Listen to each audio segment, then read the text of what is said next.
Today's episode is story time. Over 10 years ago, two founders started their SaaS companies. I'm not going to reveal their identities until later because if I tell you who they are now, you might miss the lessons I want you to learn from their stories. These founders had a lot in common. Both dreamed of creating a company that would change the world. Both wanted to cross the threshold of $1 billion valuation to become a unicorn. That phrase was still pretty new and exciting back then, not quite as used up as it feels today. Today, one of these companies has a market cap of $327 million. The other pulls in over $170 million in ARR for a valuation of over $1 billion. The first founder didn't get anywhere near the exit he hoped for. The second founder never raised venture capital and personally owns a massive chunk of his billion-dollar company and is in the driver's seat of his own financial and entrepreneurial destiny. What made the difference? Well, there are three things. Let me tell you what they are. But first, let me disabuse you of a false belief. You look at any successful SaaS founder and you automatically think they're rich. But if you stay until the end, I'm going to tell you a story from a friend of mine that will blow your mind about SaaS founders and how they're not nearly as rich as you think they are. The first thing that made the difference between these two founders was marketing. The second founder had an ingenious marketing strategy that allowed him to spend money on advertising, break even very quickly on that ad spend, and then recognize every dollar spent on subscription revenue after that point as pure operating profit. He used a certain kind of funnel structure that made it so he captured high numbers of prospects into a webinar and converted a large number of those prospects into customers. I'll tell you more about this strategy in a moment. The first founder didn't have any such plan. His growth playbook came directly from the VCs who funded his company. While the second founder was selling to as many as 1,000 people at once on his webinars, the first founder's playbook involved spending a lot of money on a sales team that would do one-to-one outbound sales. This playbook was the same thing that all their competitors were doing, which meant they had to compete much harder for attention in the channels they used to communicate with their prospects. The second thing that made the difference was efficiency. The second founder, like I mentioned, broke even very quickly on his ad spend. He didn't have SDRs. He didn't have an expensive sales team. And as a result, he was very efficient. He had a small team overall, and he produced over 10,000 paying customers by the end of his first year. The first founder, encouraged by his VCs, pulled in a team of high-paid SaaS executives who didn't belong at a small startup. They were too expensive, and the playbooks they brought to the company were inappropriate for a company of this size. They wasted money on every front. Remember how I told you a second ago that the second founder broke even very early in the customer journey because he was recouping his ad spend quickly? I'm not sure this first founder ever broke even. The third thing that made the difference was financing. The first founder raised money from VCs. After a few years, it was obvious that his company was never going to reach the valuation necessary to even pay the VCs back, much less make everyone rich.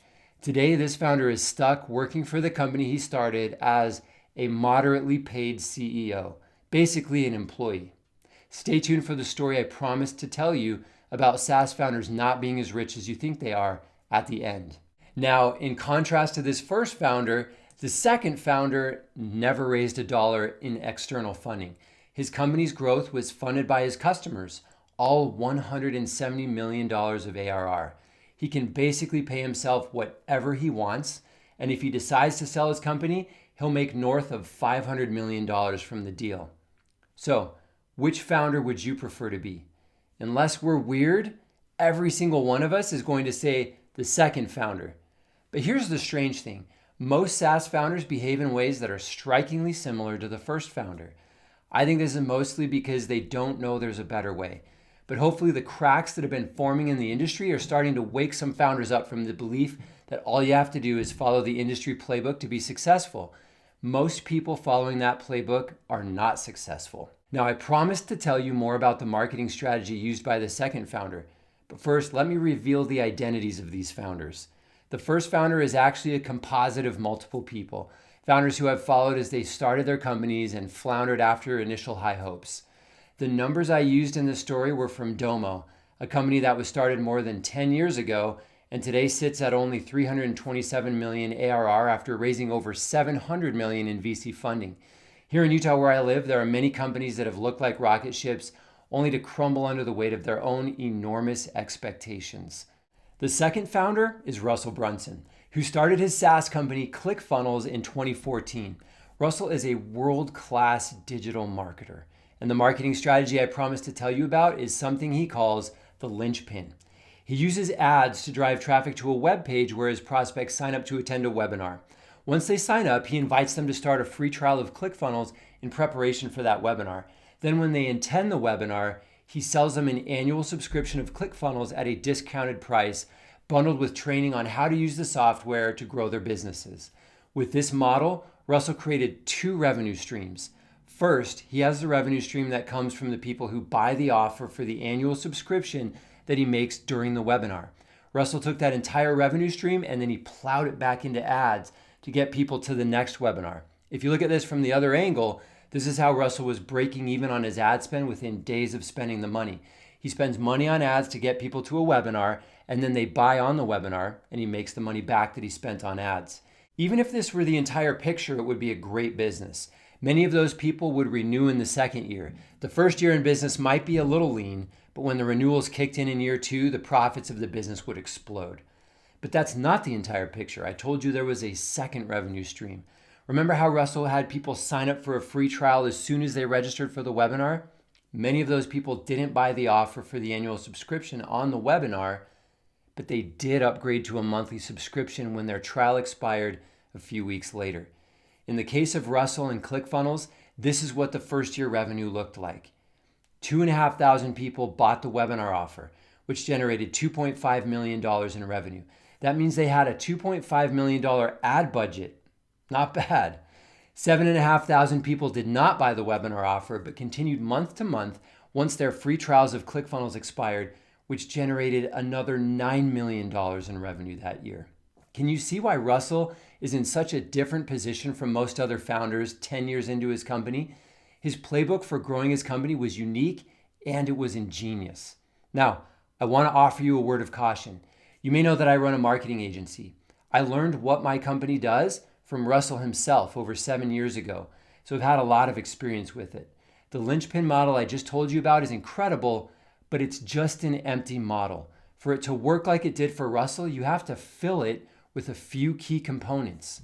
First of all, you have to know your prospect extremely well so you can speak to their fears and desires in a way that resonates so deeply that you can convince large numbers of them to take action. Russell's webinar wasn't a typical boring SaaS webinar about his software. It was about a whole new way for prospects to get what they desperately wanted, and as a result, he converted a high percentage of webinar attendees into customers. You can do this with your product too, but it takes a certain type of skill. My company, Profit Automation, exists for exactly that reason. These are the skills we bring to your business. Check out the link in the description of this episode if you want to learn more. The skills required for the webinar are true of every step in this process. The registration page where you get people to sign up for the webinar, the call to action on the next page where you invite them to get a free trial, the emails reminding people to come to the webinar itself, the follow-up emails inviting people to buy who didn't attend the webinar or who attended but didn't buy. Each of these components has to be tuned for performance. The revenue you generate with this engine is dependent on the effectiveness of each of these parts. Now, I promised to tell you a story about SaaS founders. I have a friend who is a successful founder, and he told me something that absolutely blew my mind one time. He's in a WhatsApp group with about 100 other founders. On the outside, these guys are all ballers. They all started 8-figure companies, and they look like they're on track to be huge.